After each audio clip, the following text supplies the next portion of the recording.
Bang, mengenai laporan di Mabes Polri, gimana dong perkembangannya bang? Iya, terkait laporan di Mabes Polri ini kan kita sudah mengantongi ya inisial A sebagai tersangka dalam dugaan tindak pidana illegal access atau pencurian CCTV di rumah Indra Rusli. Nah, kami jujur ya, kalau hanya inisial A yang ditetapkan sebagai tersangka, kami sangat keberatan. Ya, di mana kepastian hukum, di mana keadilan bagi korban? Sehingga kami menyiapkan surat ke Mabes Polri ya untuk meminta kepada Mabes Polri dibuka seluas-luasnya, jangan sampai ada yang ditutupin. Ya. Inisial-inisial yang patut diduga terlibat dalam tindak pidana illegal access ini kan ada beberapa inisial yang saya sampaikan. Ada inisial A, ada inisial S, ada inisial M, ada inisial V, ada inisial Y, ya kan?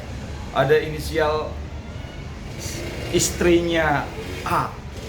Ini kita minta dibuka, ya, handphonenya dibuka biar lebih clear, biar lebih terang benderang siapa orang-orang yang terlibat gitu loh. Dan kami sudah menyiapkan saksi mahkota, kita udah layangkan juga suratnya ke Bareskrim ya, bahwa minta tolong saksi mahkota yang mengetahui siapa aktor intelektual pencurian CCTV atau illegal access di rumah Indra Rusli. Kita sudah mengantongi siapa pelakunya, dan kita segera secepat mungkin minta Bareskrim untuk periksa saksi mahkota yang berinisial D. Tapi saksi mahkota sendiri kenal sama sosok yang Saksi mahkota ini sudah ketemu dengan inisial M, dan inisial M menyampaikan semua siapa yang memerintahkan pengambilan CCTV secara melawan hukum. Itu semua sudah clear, kita sudah mengantongi, kita punya videonya, kita punya rekamannya. Itu nanti akan kita hadirkan, akan kita sampaikan ya kepada Mabes Polri, supaya Mabes Polri untuk lebih mengkaji lagi. Jadi tidak hanya satu orang yang ditetapkan sebagai tersangka dalam dugaan tindak pidana illegal access ini. kalau seandainya terbukti kenal pidana berapa bang?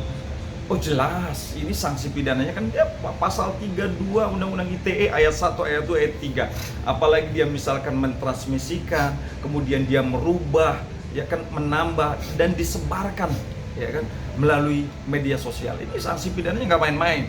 Ini dari 8 tahun bisa sampai juga 15 tahun. Jadi ini nggak main-main loh dugaan tindak pidana illegal access ini. Karena apa? Ini sangat jelas merugikan klien kita, yaitu Mbak Indra Rusli. Bang, saksi mahkotanya itu mungkin sudah dijadwalkan diperiksa kapan di Bareskrim?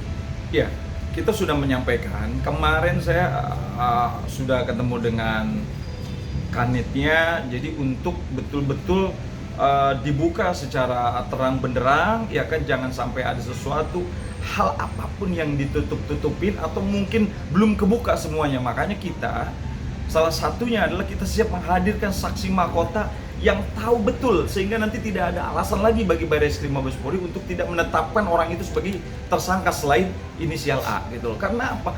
Jelas ini dia yang memerintahkan gitu loh. Bang, tapi kalau dari Inara sendiri mungkin dengan Insanul mengetahui ada saksi yang benar-benar tahu ini jadi saksi mahkota, seperti apa mungkin harapan dari mereka? Ya justru itu mereka jujur, mereka sangat kecewa ketika yang ditetapkan sebagai tersangka hanya orang yang mendapatkan perintah. Secara kita harus tahu bahwa di dalam undang-undang itu jelas ya, yang mendapatkan perintah itu hanya pasal 55 turut serta. Tetapi yang memerintahkan adalah atau aktor intelektualnya, itulah yang paling berat hukumannya gitu loh. Kan jelas dia yang memberikan perintah, artinya dia punya motif tertentu sehingga memerintahkan orang itu untuk mengambil CCTV, terlepas apapun konteks yang ada di dalam CCTV itu. Tetapi perbuatan ya atau mens rea, actus reus yang sudah dilakukan oleh pelaku itu jelas sangat merugikan hak dan kepentingan hukum korban. Dalam konteks ini adalah pelapor. Oke. Si saksi D ini alasannya mau membantu Inara sendiri apa? Panggilan hati, ya kan? Dia terpanggil untuk membuat persoalan konstruksi hukum ini untuk lebih terang benderang, supaya keadilan kepastian hukum bisa betul-betul diterima oleh korban gitu loh. Jadi jangan hanya simbol yang ditongolkan atau yang dikorbankan hanya simbol. Mungkin nggak apa-apa, kamu masuk, tapi saya akan jamin. Kita nggak perlu itu gitu loh. Karena tujuan hukum itu sendiri kan keadilan, kepastian. Di sini kita minta, ya kan, proses penegakan hukum di Bareskrim Mabes Polri yang berkaitan dengan illegal access ini jangan hanya korban yang ditetapkan sebagai tersangka. Kita butuh aktor intelektualnya. Siapa yang mendirectnya? Itu yang penting bagi kita gitu loh. Kalau ini ada keterkaitan sama antara M sama yang pihak keluarganya di Mabes Polri nggak sih Bang? Nah, sempat ke Polri kemarin. Ya justru M sendiri sebetulnya ini ada indikasi patut diduga juga dia menjadi bagian daripada korban gitu loh. Karena korban keserakahan yang nanti kita lagi kupas, yang lagi kita bedah aktor intelektualnya, itu juga bagian daripada korban gitu loh. Jadi masuk dalam perangkapnya pelaku gitu loh. Jadi makanya kita minta dibuka handphone semua yang patut diduga terlibat dalam tindak pidana illegal access ini. Jadi jangan tebang pilih gitu loh, ya kan? Jangan mentang-mentang inisial tertentu dia punya backing sehingga dia tidak disentuh dan handphonenya tidak diperiksa, ya nggak bakalan kebuka. Padahal kita jelas dalam asas hukum, ya. Dalam asas hukum pidana itu kan jelas. Bukti itu harus lebih terang daripada cahaya.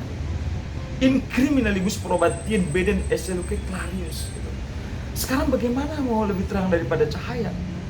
Kalau petunjuk-petunjuknya sendiri itu tidak dibuka secara terang benderang.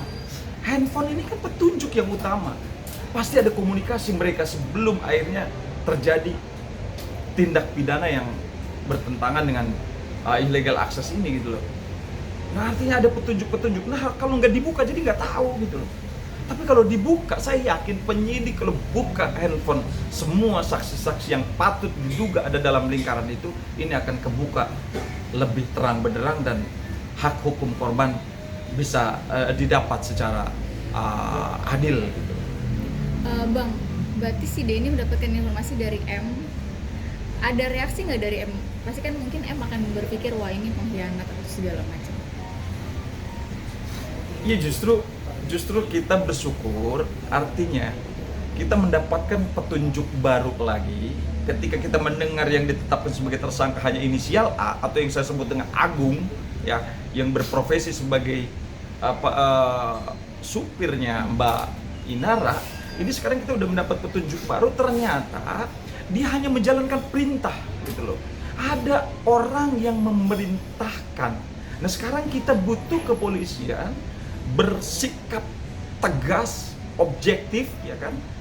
Apakah syarat formil material, ya kan? Syarat objektif subjektif yang patut diduga adalah menjadi aktor intelektual itu terpenuhi. Maka untuk menuju ke arah situ dibuka handphonenya. Jangan sampai nggak dibuka handphonenya.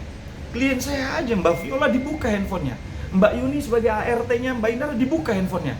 Kenapa inisial V nggak dibuka? Kita minta handphone inisial V dibuka supaya persoalan ini terang benderang. Jangan hanya orang yang mendapatkan perintah aja yang ditetapkan sebagai tersangka, tetapi pelaku, aktor intelektual yang memberikan perintah segera ditangkap inisial V itu. Maka dalam waktu dekat ini kita sudah menyampaikan, kita sudah berkali-kali mengingatkan kepada Bareskrim, tolong diperiksa handphonenya inisial V supaya ketahuan semua gitu. Oke?